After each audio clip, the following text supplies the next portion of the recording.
I generally prefer to do, at this point in my life anyway, textual lessons. I think I get more out of it when I do that. I learn more of the Bible. I learn the Bible better. I know where things are better, so I can refer to them later. But this is a topic that I needed to look at, so here we are. The thing I want to start with is a sort of phrase, the fatal conceit. Some of you may have heard it. I know at least my parents have heard of it. It is a description of sort of an economic set of ideas.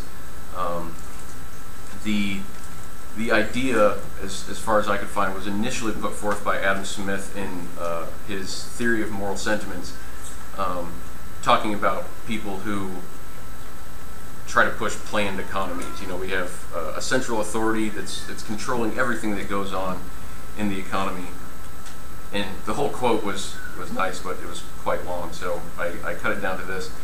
But he does say earlier on in the quote that this person who's pushing this level of high level of planning is apt to be very wise in his own conceit. That's how he starts out this description of this person. So he says a little bit more interesting stuff, and then he says, he seems to imagine, this man, that he can arrange the different members of a great society with as much ease as the hand arranges the different pieces upon a chessboard. So this person who thinks, oh yeah, I could tell everybody what to do and when, and it'll work, thinks it's just as easy as, you know, moving your bishop over a square or whatever. He then goes on to say that this person's ignoring the fact that while the characters on a chessboard, you are the only force acting on them. Things out in the real world have a ton of things acting on them, and you can't know them all. The actual phrase, the fatal conceit, coined by F.A. Hayek, another economist, says it's the idea that man is able to shape the world around him according to his wishes. So that's kind of a summary of what Adam Smith was talking about.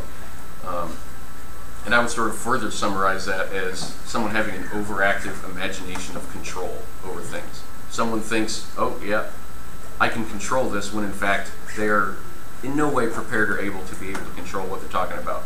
So kind of remember that, the overactive imagination of control over things. And I'll try to be getting back to that as we go through. Just definition real quick, the word conceit, I didn't go to like Oxford or anything, I just Googled it, because unless you're looking at politically correct words, those definitions are still pretty good. Excessive pride in oneself. So conceit is pretty close to a synonym for pride. Excessive pride, though. And for the sort of history of where the word came from, had two words, conceive and deceit. So basically, in conceit, we're deceiving ourselves about our own importance. And I think it's interesting to note that even from a very low level, you know, I didn't dig super far into where the word came from and all that kind of stuff, but even on a very superficial, Google it, and it's one of the first things you see, it's that pride necessarily involves lying to ourselves, basically. If you know, oh, I'm proud, something's wrong there by definition, because you're telling yourself that you are better, you're having that overactive, you know, you're putting yourself on a higher place than you should be. And we can forgive Hayek for this, because he's talking only in an economic phrase, but he says the fatal conceit. Only conceit is fatal. If it's pride, pride will cause us to fall, and that's what we're going to be talking about. But you know, he was just talking in this specific area of economics. So kind of our first point regarding economic things, you know, Adam Smith talked about the invisible hand, that, you know, somehow markets just sort of work themselves out. Well, everybody can see part of the invisible hand. I can see my part of the invisible hand. I know what I have demand for. Anybody who knows Dad knows that Dad knows that there is a demand for small table saw parts that aren't produced anymore. And the amount of trouble he went to try to get some of those things. So that exists somewhere. It might not be a really marketable demand. It might not make you any money, but there's demand for that. There's demand for who even knows what. Those of you who are friends with me on Facebook might have seen I shared the other day an economic video where a guy was talking about the way markets work. And he used the example of Airbnb and Uber and saying, well, nobody could plan this because nobody would know that somebody wanted these things. You know, to go be able to rent someone else's house for a day while you're visiting a city, or call up some guy who's not a taxi driver and he'll give you a ride. He says, we didn't even know we wanted these things. Someone else couldn't have seen that in advance. So even in the case of economics, everybody can see a part of it. But when it comes to spiritual things, God's ways are higher than our ways.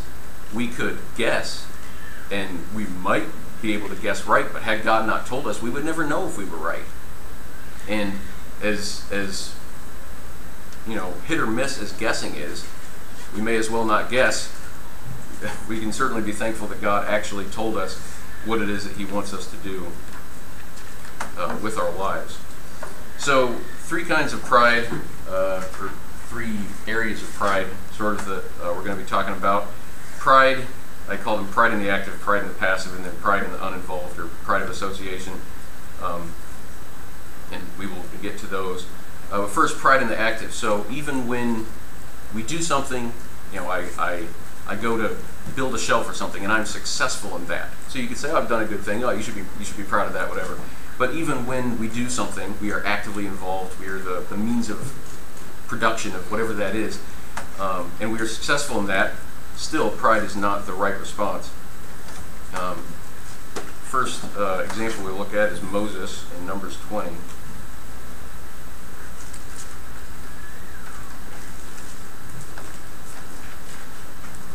(7 through 11). So a little bit of background. People of Israel are wandering around. They're complaining as usual. They get somewhere where there's no water, so they're quarreling with Moses.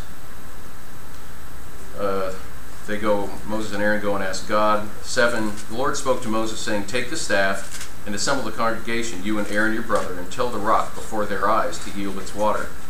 So you shall bring water out of the rock for them and give drink to the congregation and their cattle. And Moses took the staff from before the Lord as he commanded him. And Moses and Aaron gathered the assembly together before the rock, and he said to them, hear now, you rebels, shall we bring water for you out of this rock? And Moses lifted up his hand and struck the rock with his staff twice, and water came out abundantly, and the congregation drank, and the livestock. I'm not really sure why I said to stop at 11, but 12. And the Lord said to Moses and Aaron, because you did not believe in me to uphold me as holy in the eyes of the people of Israel, therefore you shall not bring this assembly into the land that I have given them. So God says, speak to the rock. There's another case where God says, strike the rock, but in this case God says, speak to the rock. Moses goes out with Aaron and says, shall we bring water out of this rock for you guys, you rebellious people? And he hits the rock, and God's purpose is to get water to the people. So God goes ahead and lets water come out of the rock. But then he says to Moses and Aaron, you didn't uphold me as holy. You put yourselves on a pedestal above the people, and even above what I was telling you to do that you should not have done. So that's going to cost you your ticket to the promised land. Had they known that was going to be the result, certainly they would have at least thought a little more about what they were going to do. But Moses was, though he knew the power was from God, but he was the instrument by which that thing was accomplished. So he could have struck the rock. Water's coming out. That's great. Well, his holding himself up in that situation lost him his ability to go into the promised land. Also, King Uzziah in 2 Chronicles 26, he becomes powerful as a king. He decides, I'm a big shot. I'm going to go in and sacrifice on the altar. And because of that pride, he became leprous and was cast out of the assembly. So, though he was, as a king prior to that, he was powerful. It says because he grew powerful, he became prideful.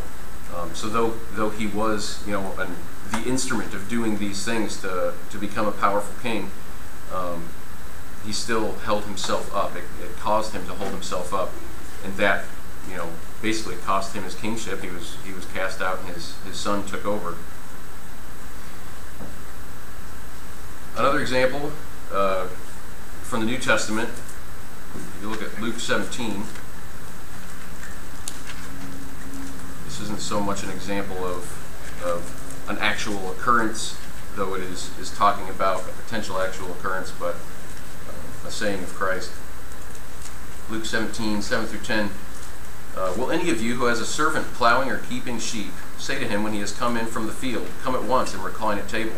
Will he not rather say to him, prepare supper for me and dress properly, and serve me while I eat and drink, and afterward you will eat and drink? Does he thank the servant because he did what was commanded? So you also, when you have done all that you were commanded, say, we are unworthy servants. We have done only what was our duty. And notice, immediately before that, in 5 and 6, the apostle said to the Lord, increase our faith. So they're looking for a good thing. And the Lord says, if you had faith like a grain of a mustard seed, you could say to this mulberry tree, be uprooted and planted in the sea, and it would obey you. So the apostles, looking for a good thing, they want their faith increased, say, please increase our faith. And Jesus says, faith is an extremely powerful thing. If you truly have faith, you could do amazing things through faith in God. And then immediately thereafter, he says, do not consider yourself high because you have done what it was you were supposed to do. If you do everything that you were supposed to do, you are still only an unworthy servant. A serious lesson for the apostles right there. They get to points where they are doing incredible miracles, and we even see places where the pagans are claiming that they're gods, and they step back from that. No. We are not. This power is not in us; it is in God. So they may not learn it immediately, but they do certainly learn it eventually. And pride isn't just a declared or sort of statute sin. By definition, it leads us away from God. Like I said at the beginning, just in the word itself, you can see that pride involves deceit. And we have examples of in the Old Testament. They're told things like, "Don't trim the edges of your beard," to men. Well, nothing sort of inherently sinful like cursing God about trimming the edges of your beard, but God said, "Don't trim the edges of your beard," so therefore it became wrong to do that.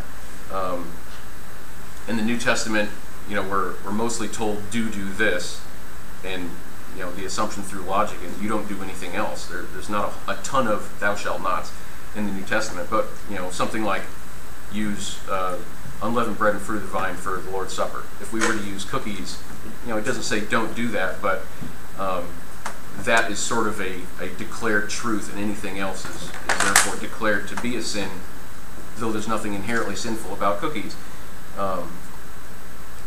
But when we have pride, we are putting ourselves on that pedestal. And if you put yourself on a pedestal, you are doing exactly what Jesus said not to do in Luke 17. You are claiming that you are something that you are not, more than just, in the case of service to God, more than just an unworthy servant. And we'll talk more about that in a minute. But holding yourself up higher than you ought to be held. And we will also be talking about value in a minute here. So the next, pride in the passive. So these are things, kind of just a slight offshoot of pride in active things. These are things that we could have taken an active role in. It just so happens that we weren't, the specific instrument of that. So you could maybe say Aaron, he wasn't the one who actually struck the rock, but after the fact, you could see him saying, well, I wouldn't have struck the rock if I'd been holding the staff. Even though God, knowing his heart, says that he too was a party in that. So, in matters of conscience, if you want to look at Romans 14.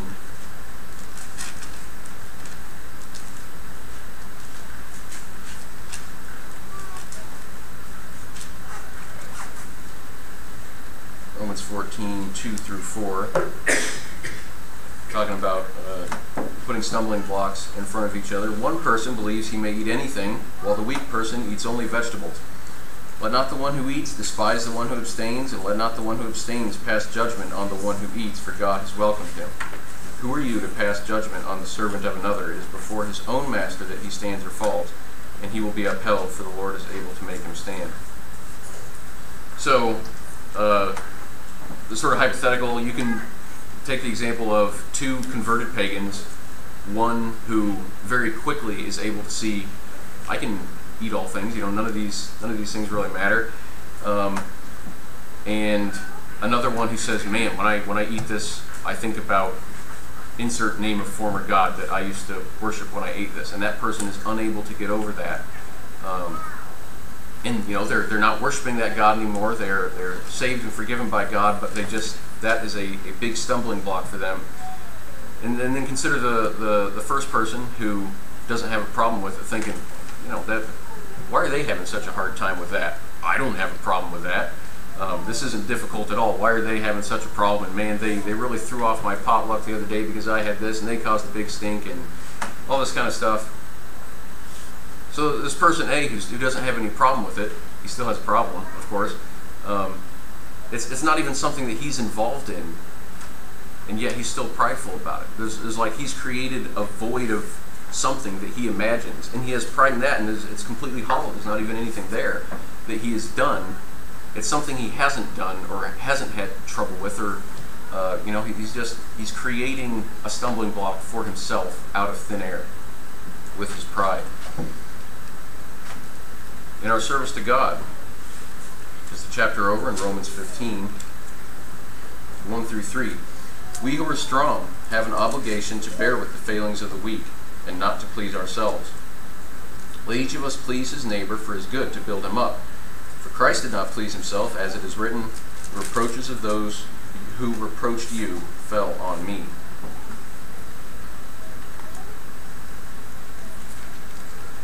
So similarly to the other thing, you know, I come up here, lead a song rarely, and to say George, my brother, is sitting back and thinking, man, he did a terrible job with that. I could have done that better. Certainly he could have. But this says that we, you know, bear with the failings of the weak, not to please ourselves, but please his neighbor for his good, to build him up. The purpose is building up. And to do that, we need to, you know, sort of be taking care of our neighbor. And so just in the fact that he's having prideful thoughts about, you know, his own potential performance, distracting him from what he ought to be thinking about, he shouldn't be thinking those things anyway. But then, on top of that, I'd like you to consider, you know, it says, please your neighbor, not himself. When you're thinking, oh, I could have done better, that might give you a little bit of an ego boost, although you're the only one who knows about it, so there's not a whole lot to that. But does having pride in what you could have done over what you just watched somebody else do even please yourself? Does it make you feel any better? It makes you think about, it's basically making you focus on, well, I'm not feeling very good right now because that wasn't as good as I wanted it to be. Well, that's a distraction nobody needs. It basically is creating in us malcontent. That's not even pleasing yourself. That's again, creating yourself your own personal stumbling block. And, you know, woe to us who put stumbling blocks in front of others. Woe to us for putting blocks in front of ourselves. Doing just about anything. You might remember a couple Thursdays ago, I don't remember which of the singing Thursdays, it must have been not the one where George was talking, the other one. I read, I think it was Psalm 2, and said something about how the world is going crazy, and you know, read that to as a reminder that no matter how crazy the world gets, God is sitting up there in effect laughing, saying, well, that's pathetic. Everything you're trying to do is just meaningless. I can overthrow it at any time, and I will when the time comes. So you spend any time on the internet, you spend time thinking the world is absolutely nuts. That doesn't mean, however, that we can have pride in our own comparative lack of nuttiness.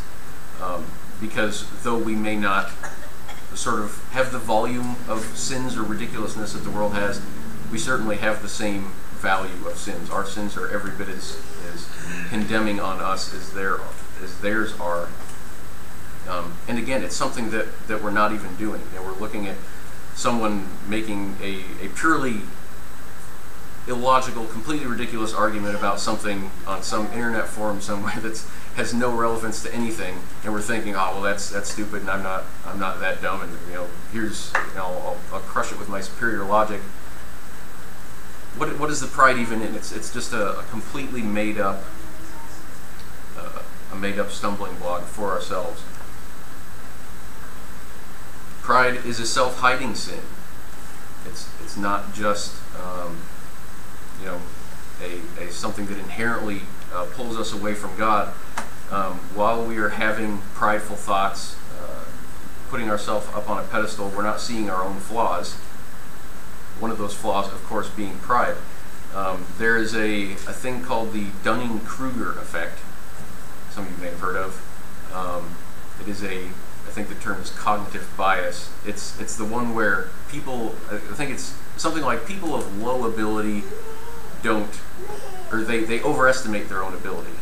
You know, so someone who is, you know, not skilled in a particular area, or maybe all areas, thinks, oh yeah, I can do this and I can do a good job, and they do a terrible job and they walk away thinking, yeah, that was great. That's kind of similar to this, because we by just the nature of pride, we are putting ourselves up on a pedestal. We're holding ourselves up as a high and great thing, and not only because of doing that, we are putting ourselves down. You know, we are harming our own relationship with God, but we don't see what we are doing in the fact. There's also the corollary to the cognitive bias, which is people of high ability tend to underestimate their own ability. So Lee, your lesson might have been really good. You know, who knows? Lee thought he was preaching today. But by the nature of pride, it hides itself from us. So we can look for it and not see it. If we don't look for it, we're never going to see it. We have to look really hard in order to make sure that we are not falling prey to this. And a second point, I wouldn't say all the time, but we relatively often talk about a sort of conflict between our sort of actual value and you know, but we are worthless beings, but at the same time, Jesus paid an incredibly high price for us, and we kind of throw that back and forth. So we always kind of you know, say, well, you know, we're actually worth this, but then we're kind of actually worth this, and remember this, but remember that, and you know, remember both at the same time, and we kind of do it just so we don't forget, kind of a thing. But I think I've come up with a relatively good way to think about it. When a business buys another business, if GE were to buy Honeywell, and Honeywell's worth $10 billion and GE pays $10.5 billion, what's the extra $500 million? It's called goodwill, and it's an intangible asset, which is, you know, when you look at the books, Honeywell is only worth $10 billion. There's nothing else you can get out of it. That's what it's worth. But GE is buying it and thinks, you know, this extra thing is really going to push me over in this market, and it's going to be worth $10.5 billion or more to me. They're paying more than what the actual value is, and it's pretty much the same thing with us and God. We were purchased with a price, and then, you know, whatever our actual value is, it's going to be a sum of our actual value and goodwill. And in case the percents were eluding you, obviously the purchase price is 100%. We are not worth anything, and the goodwill is all of it. And when you look at that, where in there, you know, if you're going to ascribe pride to one of those things over on the right, well, it's not a factor in our true value. The only thing we could possibly have any legitimate pride in is God's part of the deal, as it were. Look at Galatians chapter 6. Going the wrong way. Galatians 6:14. Far be it from me to boast except in the cross of our Lord Jesus Christ, by which the world has been crucified to me and I to the world. There are sections where Paul goes through, as he says it, you know, ridiculous, foolish boasting about, you know, his own whatever, and then says that's all worthless. When he's being serious, you know, not being foolish to make a point, says the only thing that is worth having any kind of boasting, any kind of pride in, is that God is great.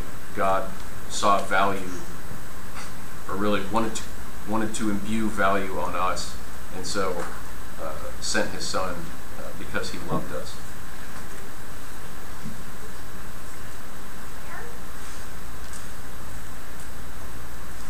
So the third, pride in the uninvolved, which I will also call later pride of association. Sometimes, and I would maybe even say very often, particularly being Americans and always in American culture, is we have pride in things that we have absolutely no say in, and we know that we have absolutely no say in them. Just remember that pride is elevating ourselves, putting ourselves up on a pedestal, giving ourselves that inflated sense of control. We think that somehow we attach ourselves to something and think that somehow that's good because of me, or I somehow maybe had a say in that. And sort of the opposite of that, shame of association. I kid you not, I considered wearing a Reds tie today, but they've lost 13 out of their last 14 games. I didn't wear a Reds tie. It's at this point in the season shameful to be associated with them. So I don't want to walk down the street and that fool likes them. Well, no, they're terrible. So the opposite of that, someone being an Astros fan right now, well, they're blowing everybody away. Well, yeah, I'm great because I like the Astros. We'll talk about that. A biblical example of this, when Paul is talking to the Corinthians in 2 Corinthians about their readiness to give, he's been telling people these people are ready to give, and then he writes it up and not in a rush kind of a thing. He knew what he was going to say, but you can kind of picture him. Make sure you're ready. We don't want to be putting up with the utter shame if somebody shows up and you're like, gift? What gift? Because he's been speaking highly of them. So he doesn't want to have that shame of association with them. Old Testament example of this is Naaman, 2 Kings 5.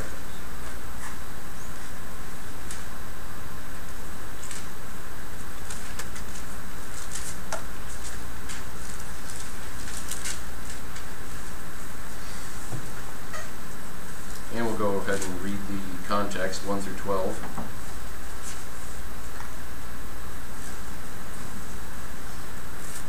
Naaman, a commander of the army of the king of Syria, was a great man with his master, and in high favor, because by him the Lord had given victory to Syria.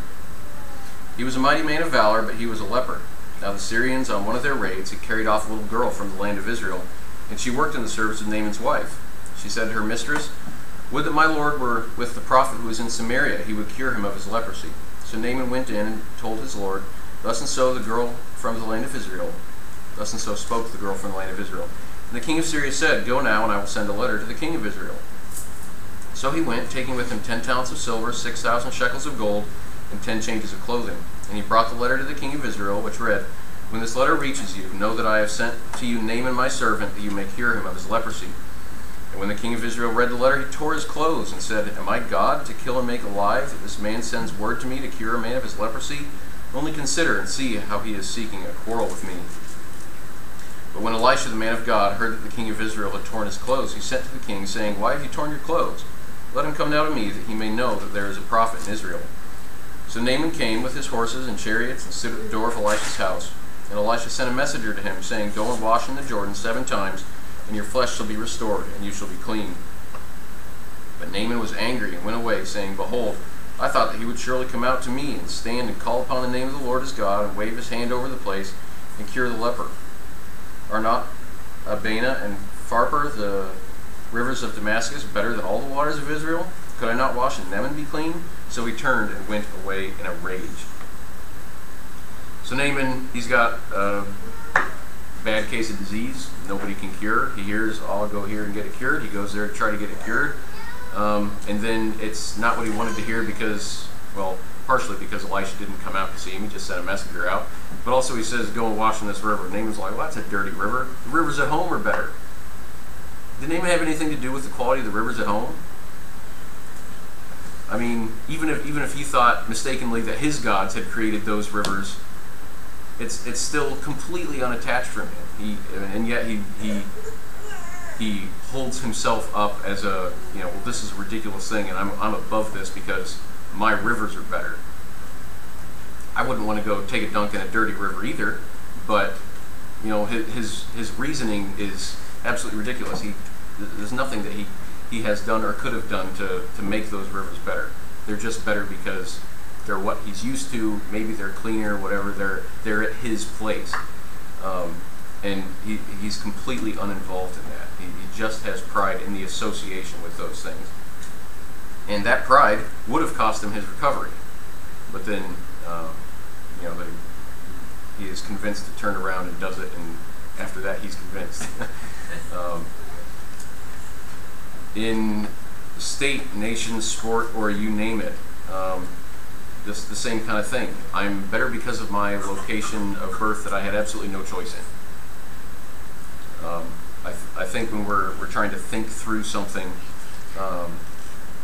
reason through an idea, it's useful to sort of say, even if not out loud, sort of all the different aspects of what's involved and what you're considering. And when you say everything here, it's I'm better because of my state, and I had nothing to do with my state. I was just born there. I didn't pick to be born there. I just was, so I'm better.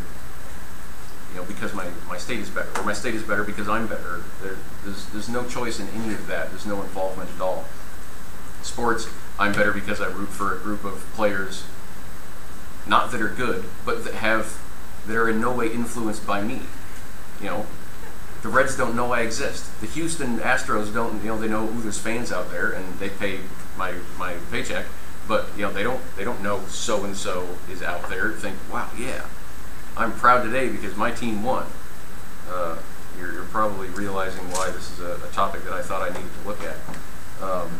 But it is a truly ridiculous proposition to have pride in these things that we even have the slightest of association, not even a heavy one, but just a very, very small touching of reality with, and yet we condemn ourselves by having pride in these things.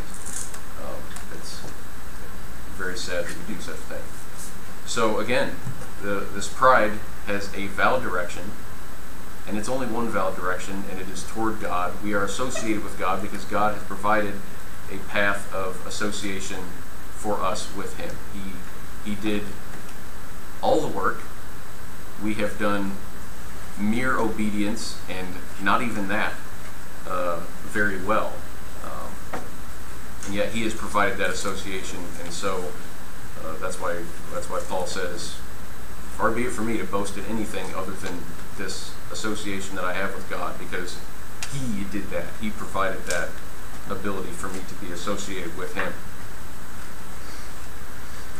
Finally, the world hates God. It's not an inherently foolproof. It's not a necessary implication. But if you look at the world and you see the world is in love with something,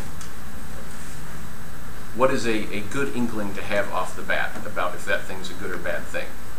It's probably a bad thing. And the world likes avocados, and avocados aren't a bad thing. But if the world is running around saying we think avocados are a bad thing, if the world is running around pushing something with all its might, look into it more, but take a heavy dose of salt first. Because the world loves pride in absolutely anything, and everything is the same under the sun. But as far as I can tell, this seems to be the same and worse than what even I can remember in the last few years. Of course, pride in lifestyle. There's nothing like avoiding guilt for sin, like completely fabricating pride in said thing out of nowhere, and making yourself, burning your conscience just absolutely to ashes by forcing yourself to walk down the street waving flags to say, I am spitting in God's face. That'll do it. So pride in a particular choice you made, whether it's a sinful one or not. Pride in achievement, meaningless achievement or otherwise. We were saying in the pride in things that we are actively in. You might do really well in a sport and you get a trophy, and you can have sinful pride in that. And you can also get a participation trophy and have sinful pride in that. that's sort of meaningless achievement. That isn't even an achievement, and yet you can have pride in that will condemn you. So the world loves pride in anything, of course, except for the actual one thing that is worthy of pride. Surprise, surprise, the world is completely backwards from what it ought to be. God is the only thing that we should be boasting in. And yet, if there's, someone comes out and it's like, ooh, wow, great thing, so brave, when they're a professional sports player, and I know next to nothing about Tim Tebow or any of the other people who take a knee to say a prayer before they start their pitching or whatever, and that person is shouted down as being some sort of pariah because they had pride, or whatever. They cared enough about something to do it, where if it's anything else, the world is patting you on the back and saying it's a great thing. We exist and have hope through God's goodwill for the purpose of His service and our encouragement, and pride is only a burden in trying to accomplish that. He provided absolutely everything that was necessary for us to have a relationship with Him. That was through no skill or merit of our own, and we were created initially for the purpose of searching Him out and doing His will. We fail in that. He provided a solution, and then regarding each other, we're supposed to do all things to be encouraging to each other, and there is no place in that where pride in self, or pride in anything other than God, has any sort of benefit, any help in that. It's only a burden. And if we have a burden on, if we have this will give it away, if we have a weight, what are we supposed to do with a weight? Cast it aside. It doesn't matter what the weight is, but pride certainly is one. The phrase at the beginning, the fatal conceit, regarding economic things, if we somehow decide to stick to the fatal conceit and try to plan our economy around that, worst case scenario, we're going to have a failed economy, which, as people in Russia and other places have seen, that can lead to other things. But just conceit in general, pride. What do we have? Your soul is lost, and once your life ends through death or Jesus coming back, the chances to correct that are over.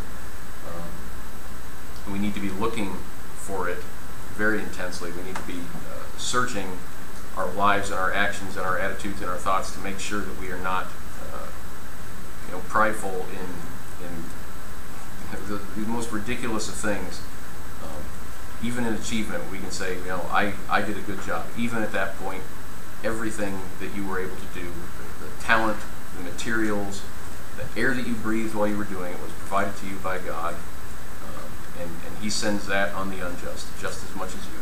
There's nothing that you had in yourself that merited you that. So we need to be watching out for it.